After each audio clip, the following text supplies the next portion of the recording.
Magandang araw po, welcome po sa aking channel, Love9 TV. Patalasasan po, meron po ba kayong mga properties na napapabayaan or non-performing assets? Plan nyo ibenta pero wala kayong oras sa pagbibenta nito.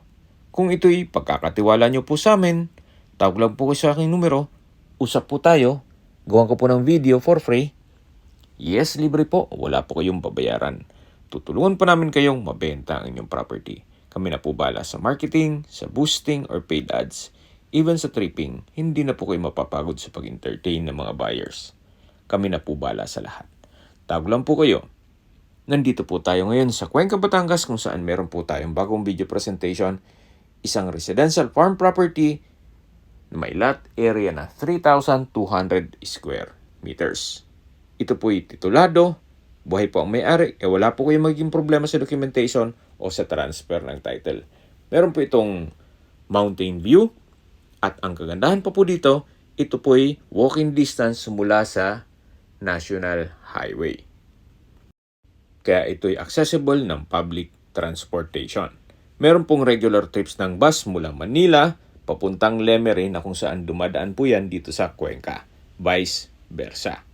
May access na rin po dito ng tubig, kuryente at internet provider. Gawa ng meron na pong mga kabahayan dito. Napakatahimik po ng lugar, sariwa ang hangin at malamig po ang klima. Ito po ay nasa mataas na lugar. Ang estimated elevation above sea level ay 1,195.5 feet.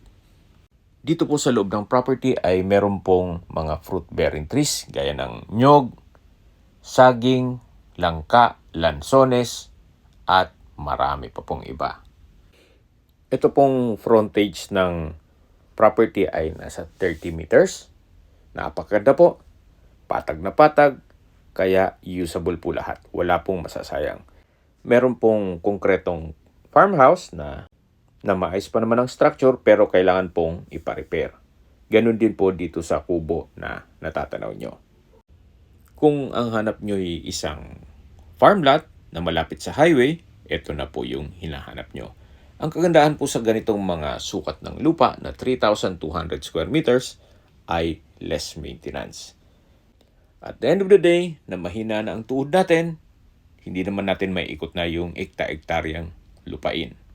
Pero kung land banking naman ang pag-uusapan, maganda rin po pag ekta-ektarya. Kuha ng mas malaki po ang kita sa land banking, compare nyo kung natutulog ang pera nyo sa bangko.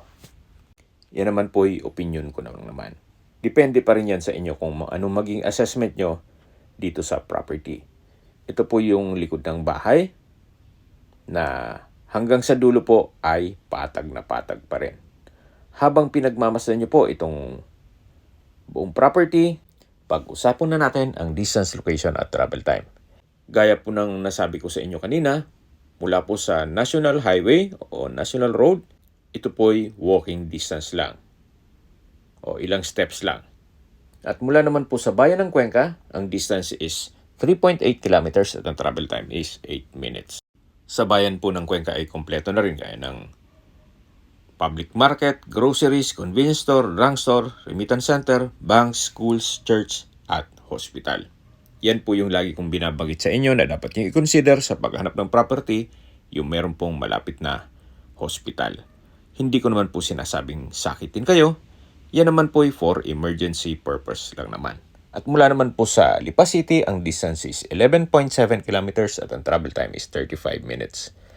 Mula naman po sa Tambo Exit, sa Startol, ang distance is 8.8 kilometers at ang travel time is 21 minutes. Mula naman po sa Manila o sa airport, ang distance is 81.9 kilometers at ang travel time is 1 hour and 28 minutes.